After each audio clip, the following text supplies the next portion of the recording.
Hey, brothers, I know it's an odd time of the day, but I got a little bit of time here before athletics. Had a chance to get some reading in. I'm going back through Genesis, and man, the Lord has impressed something upon my heart that I just wanted to share with y'all, especially for us as fathers, and the importance of protecting our lineage and our generations. And back in Genesis chapter 19, Lot chose to move his family to Sodom. His wife wanted to, and I feel like his wife kind of wore the pants. I don't know that for sure, but he never stood up and said, no, we're not going there because it ain't right. And if she gets pissed, she gets pissed. But I never see that. He ended up going and taking his family there.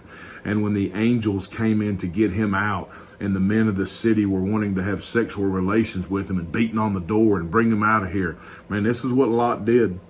He was so desensitized by the environment he put his family in. In chapter 19, verse 8, he said, "Now behold, I have 2 daughters who have not had relations with man.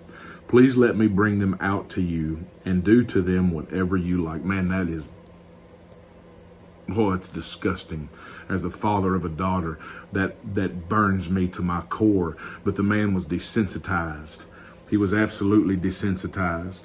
And then you go, when they get out of the city, his wife turns around and looks, him and his daughters go into the cave, and then we know what happens. And it's disgusting to even mention, but we know that his daughters get him drunk and they have relations with him. And I firmly believe they learned that sin. They carried that sin, that demonic influence from Sodom and Gomorrah, where their father chose to have them. And when he had them there, he was not a missionary. It's not like he was a missionary to Sodom and Gomorrah. Based off of verse 8, he was just going to give his daughters to these people. And they learned that sin. And then you look at our generations and our lineage because of what his daughters did to him in the cave. In verse 37, the firstborn bore a son and called his name Moab.